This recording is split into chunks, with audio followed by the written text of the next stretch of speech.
Selamat datang! Dalam video ini, kita akan membahas bagaimana menyusun laporan penelitian secara sistematis dan efektif, mulai dari menentukan judul hingga menyusun kesimpulan yang tepat. Apa itu laporan penelitian?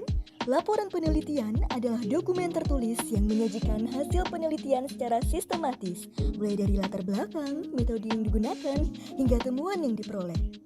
Laporan ini berfungsi untuk mendokumentasikan proses penelitian dan memberikan informasi yang dapat digunakan oleh pembaca, baik akademisi, praktisi, maupun masyarakat umum.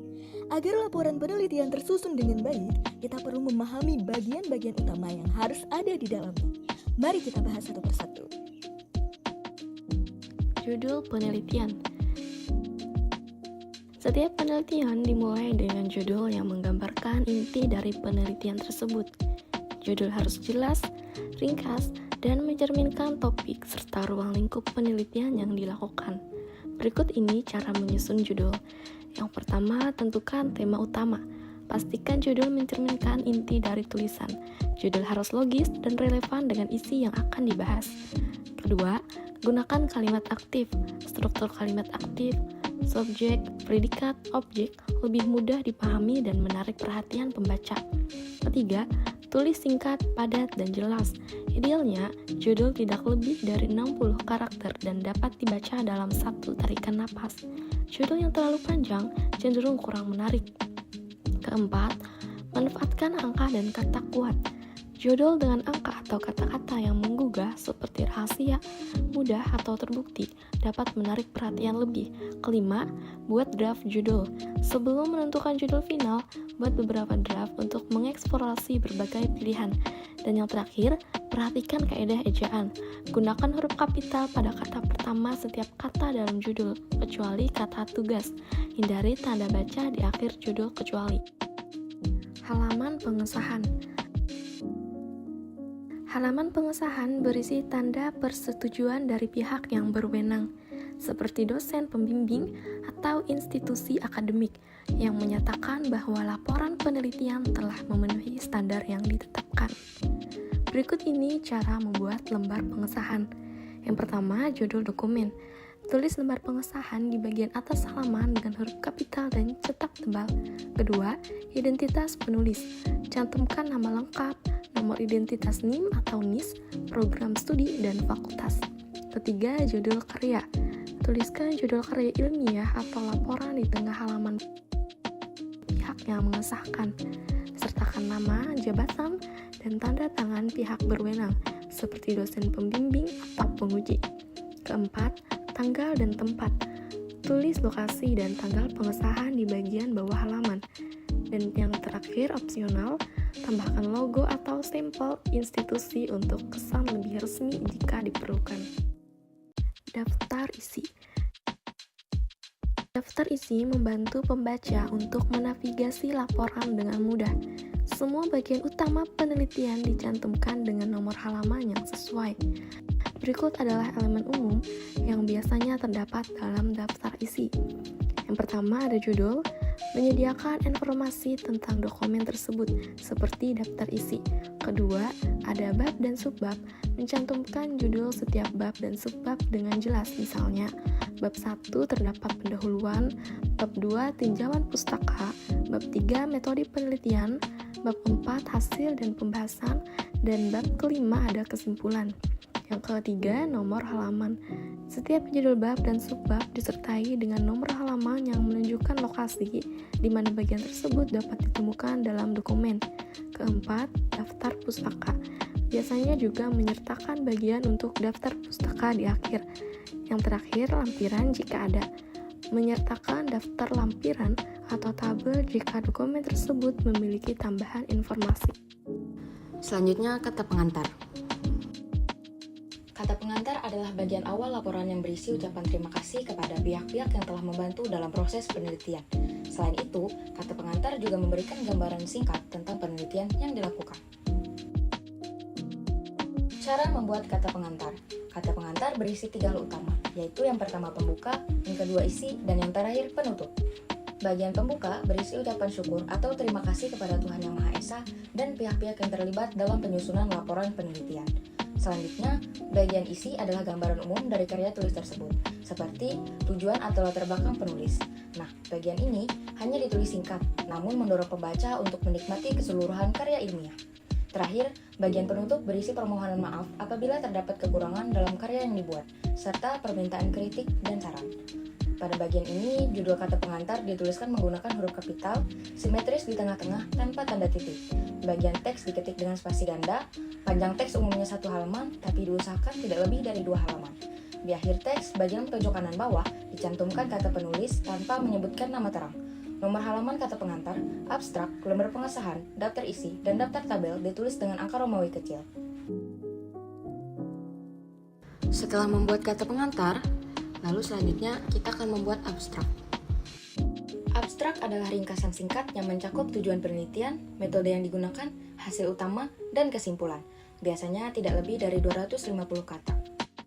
Cara membuat abstrak. Berikut langkah-langkah dalam membuat abstrak. Yang pertama, tentukan latar belakang. Pada bagian ini, tuliskan latar belakang penelitian. Jadi, kita harus menjelaskan alasan atau tujuan mengapa penelitian tersebut dilakukan. Masalah apa yang ingin diselesaikan dengan penelitian tersebut. Bagian ini ditulis dengan penjelasan yang singkat, jelas, dan menarik perhatian pembaca. Yang kedua, jelaskan metode penelitian yang digunakan. Terangkan metode apa yang digunakan dalam laporan penelitian tersebut. Metode penelitian bisa berupa studi pustaka atau bisa menambahkan metode analisis data. Metode penelitian di sini harus dijelaskan secara singkat, tetapi jelas mengenai metode penelitian seperti penelitian kualitatif atau kuantitatif. Yang ketiga, jabarkan hasil penelitian yang sesuai dengan tujuan. Jelaskan secara ringkas hasil dari penelitian yang ditemukan. Pastikan penjelasan tersebut menyertakan hasil yang penting, misalnya menambahkan data berupa angka atau penjelasan deskriptif, sehingga pembaca dapat memahami hasil penelitian kamu dengan jelas. Yang keempat, tentukan kesimpulan. Tuliskan kesimpulan dari hasil penelitian secara ringkas dan jelas. Pastikan kesimpulan tersebut harus menjawab tujuan penelitian yang telah kamu tetapkan sebelumnya. Dan yang terakhir, masukkan kata kunci yang relevan. Tambahkan kata kunci atau keyword yang bisa diambil dari topik yang diangkat dalam penelitian tersebut. Kata kunci juga bisa berasal dari poin-poin yang ada dalam judul karya ilmiah. Yang keenam adalah pendahuluan. Pendahuluan menjelaskan latar belakang penelitian, rumusan masalah, tujuan, serta manfaat penelitian. Bagian ini penting karena memberikan pemahaman awal kepada pembaca mengenai alasan dan urgensi penelitian yang dilakukan. Baik, masuk yang pertama yaitu latar belakang masalah. Latar belakang masalah itu menguraikan alasan mengapa penelitian ini penting untuk dilakukan. Terus juga menjelaskan fenomena, masalah dalam penelitian sebelumnya. Terus juga mengaitkan dengan data, fakta, atau teori yang relevan. Contohnya, perkembangan teknologi digital semakin pesat dalam berbagai aspek kehidupan, termasuk dalam bidang pendidikan, namun masih terdapat kendala dalam pemanfaatan teknologi sebagai media pembelajaran yang efektif. Oleh karena itu, penelitian ini bertujuan untuk mengkaji dan seterusnya. Nah, itu tadi contoh dari latar belakang masalah. Lanjut, yang kedua ada rumusan masalah, yaitu rumusan masalah ini merupakan pertanyaan-pertanyaan penelitian yang ingin dijawab, disampaikan dalam bentuk pertanyaan atau pernyataan yang jelas dan spesifik. Contohnya adalah 1. Bagaimana pengaruh penggunaan media digital terhadap hasil belajar siswa?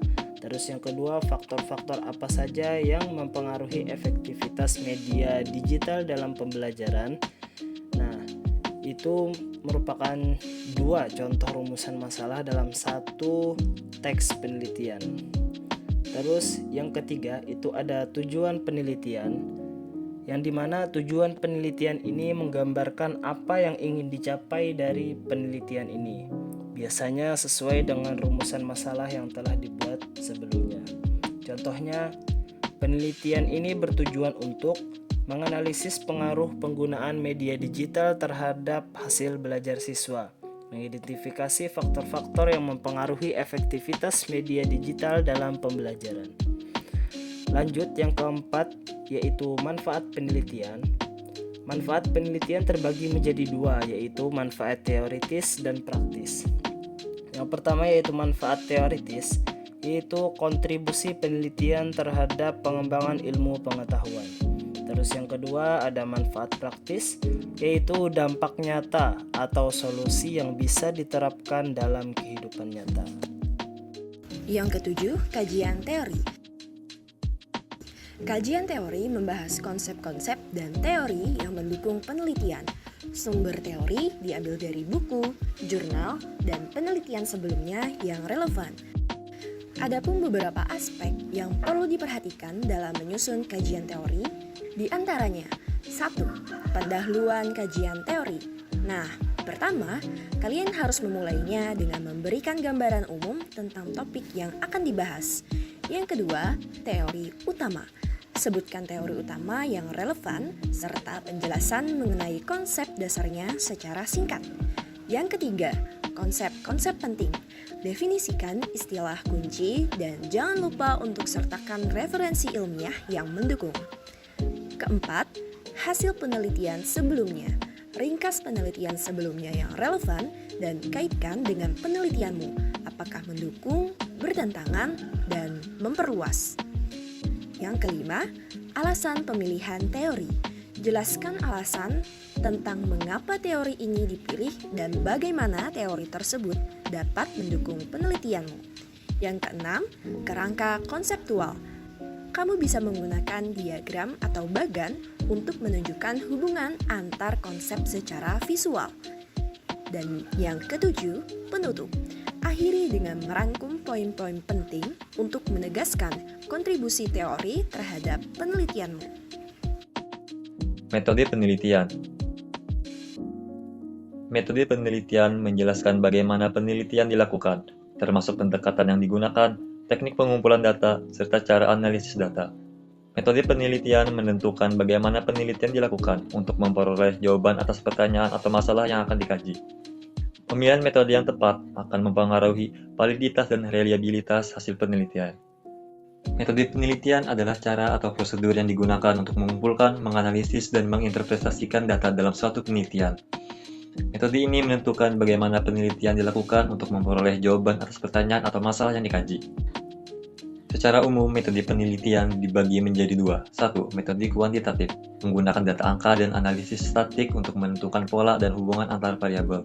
2. Metode kualitatif, menggunakan data berupa kata-kata, wawancara, observasi, atau dokumen untuk memahami fenomena yang lebih mendalam.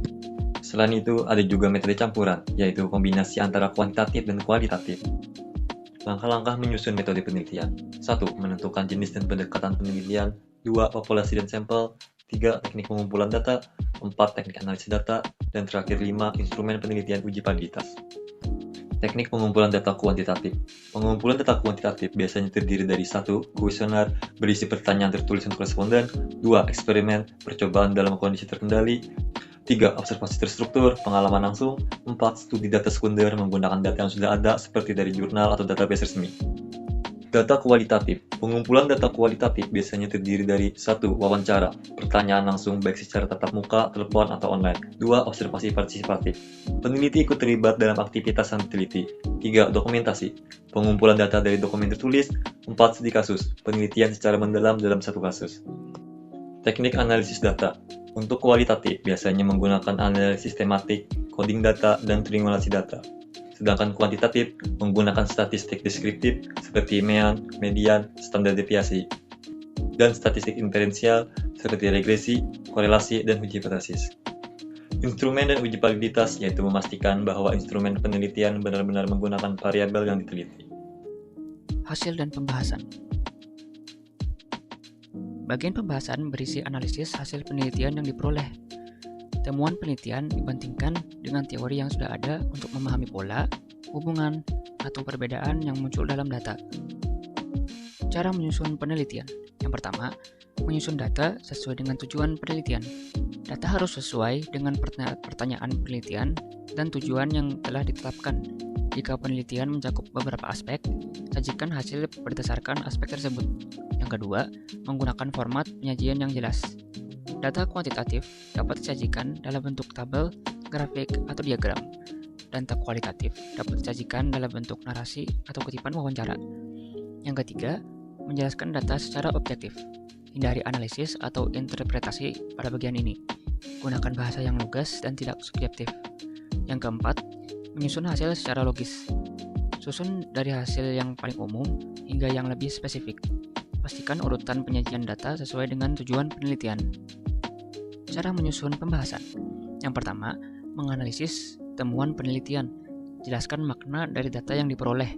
Bandingkan hasil penelitian dengan hipotesis yang telah dibuat. Yang kedua, menghubungkan hasil dengan teori dan penelitian sebelumnya. Bandingkan hasil penelitian dengan teori yang relevan. Jika terdapat penelitian sebelumnya yang serupa, jelaskan kesamaan dan perbedaannya. Yang ketiga, menjelaskan faktor yang mempengaruhi hasil. Identifikasi faktor yang mungkin berkontribusi terhadap temuan penelitian. Jelaskan mengapa hasil yang diperoleh bisa berbeda dari penelitian lain. Yang keempat, menguraikan implikasi temuan.